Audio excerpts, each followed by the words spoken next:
नमस्कार मंडळी. तर आजचा टिफिन आहे माझा फ्लावर बटाटा आणि गरमागरम पोळी. पण आजच्या या स्वयंपाकामागे एक छोटीशी गोष्ट आहे, ती मला तुमच्याबरोबर शेअर करायची. आमच्या शाळेत माझ्यासोबत काम करणारी एक ताई म्हणजे आमची लेडी पिऊन रोज अतिशय प्रेमाने आणि मनापासून काम करते. रोजच्या धावपळीत ती आमच्यासाठी भाकरीही करून देते.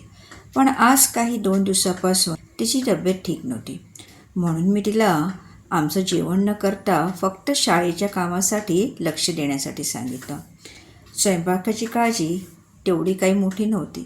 खरं सांगायचं तर हा काही फार मोठा त्याग नाही, पण कधीकधी एखाद्याला तुम्ही थोडं आराम करा एवढं प्रेमाने सांगणंही खूप मोठं असतं. आपण आपल्या ऑफिसमध्ये, शाळेत किंवा आपल्या आजूबाजूच्या अनेक लोकांना रोज काम करताना पाहतो.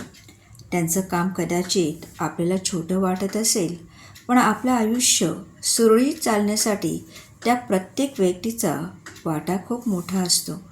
विशेषतः शाळेत काम करणारे आपले शिपाई, मदतनीस, हेल्पर, सफाई कर्मचारी आणि इतर सहाय्यक कर्मचारी हे अनेकदा दुर्लक्षित राहतात. पण शाळेची व्यवस्था सुरळीत ठेवण्यात त्यांचं योगदान तितकाच महत्त्वाचा असतो. आपण शिक्षकांच्या, अधिकाऱ्यांचा किंवा मोठ्या पदावर असलेल्या व्यक्तींना सन्मान करतो, पण ज्यांच्या कामामुळे आपल्याला रोजच्या जीवनात सोय मिळते त्यांच्याबद्दलही तितकीच कृतज्ञता आणि आपुलकीही असलीच पाहिजे, हो की नाही? आणि ही काळजी फक्त कामाच्या वेळेपुरतीच नसावी. एखादी व्यक्ती आजारी असेल तर आपण विचारावं, तुमची तब्येत कशी आहे? काही मदत हवी का? तुम्ही आराम करा, आम्ही सर्व काही बघतो. ही वाक्य ऐकायला खूप साधी आहेत, पण ज्याला आपण सांगतो त्याच्यासाठी त्यात खूप मोठं समाधान आणि आपलेपणा असतो.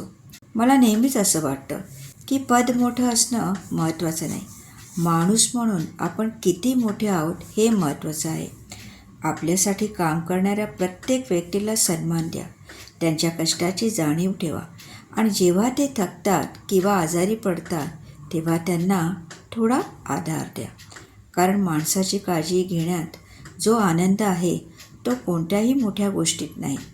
आज मी फक्त भाजी आणि पोळी बनवली आहे, पण त्यातून मला पुन्हा एकदा जाणवलं, आपण दुसऱ्यांसाठी जेव्हा थोडंसं प्रेम, थोडीशी काळजी आणि थोडासा वेळ देतो तेव्हा आपल्या मनालाही एक वेगळंच समाधान मिळतं. म्हणून आपल्या आजूबाजूच्या अशा लोकांकडे नक्की पहा, जे रोज आपल्यासाठी खूप काही करतात, पण ज्यांचं कौतुक आपण कदाचित फारसं करत नाही. त्यांना एकदा मनापासून सांगा, तुम्ही आहात म्हणून आमचं काम सोपं होतं. धन्यवाद. हीच मुची प्रार्थनान, हेच मुचे मागणी, माणसाने माणसाशी